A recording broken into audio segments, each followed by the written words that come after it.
প্রথম আমাদের বাড়ির এনটিভি ভাইয়েরা আসছিলেন, সাংবাদিক ভাইয়েরা। তাদের নিউজ দেখে গতকালকে টিওনো সাহেব আমাদের বাড়িতে আসছিলেন, আসি কিছু আশ্বাস দিয়েছেন এবং কিছু অর্থ দিয়ে গেছেন।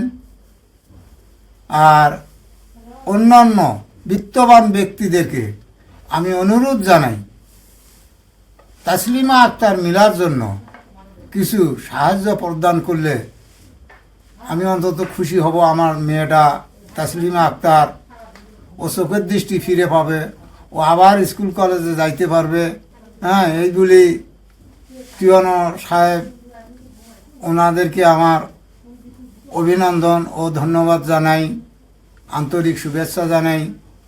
অন্য অন্য ভাইদেরকেও আমি আন্তরিক শুভেচ্ছা জানাই। আপনারা আমার মেয়েটার দিকে দেখি একটু দু হাত বাড়ি দিয়ে আমাকে কিছু সাহায্য প্রদান করুন। হঠাৎ করে আমি অজ্ঞান হয়ে গেলাম। অজ্ঞান হইলাম, বাবা আম্মু ভাইয়া সবাই কান্নাকাটি করে আমার রংপুরে নিয়ে গেল।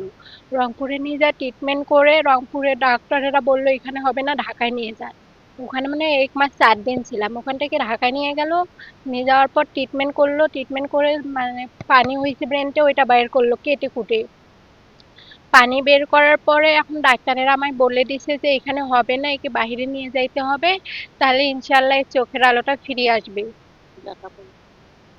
এখন আমি আগের মতো লেখাপড়া করতে চাই। আমাকে সবাই দোয়া করিয়েন এবং সাহায্য করেন, যেন আমি আগের মতো বন্ধুদের সঙ্গে লেখাপড়া করতে পারি।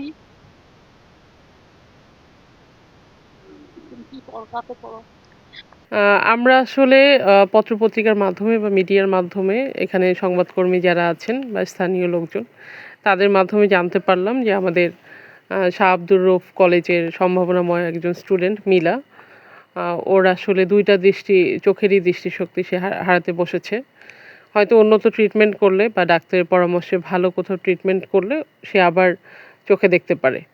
তা আমরা জানার পরে আমরা উপজেলা প্রশাসনের পক্ষ থেকে, পৌরসভার পক্ষ থেকে ওর জন্য সামান্য আর্থিক সাপোর্ট আমরা রেখেছি এবং এখানে আসার উদ্দেশ্যই তাকে আমরা মানসিকভাবে কিভাবে আমরা আর একটু শক্তিশালী করতে পারি এবং ওর পাশে যে আমরা আছি, সবাই আছি, এবং ও সুস্থ হয়ে আবার ফেরত আসুক, এই অনুপ্রেরণা জোগানোর জন্য আজকে আমাদের এখানে আসা।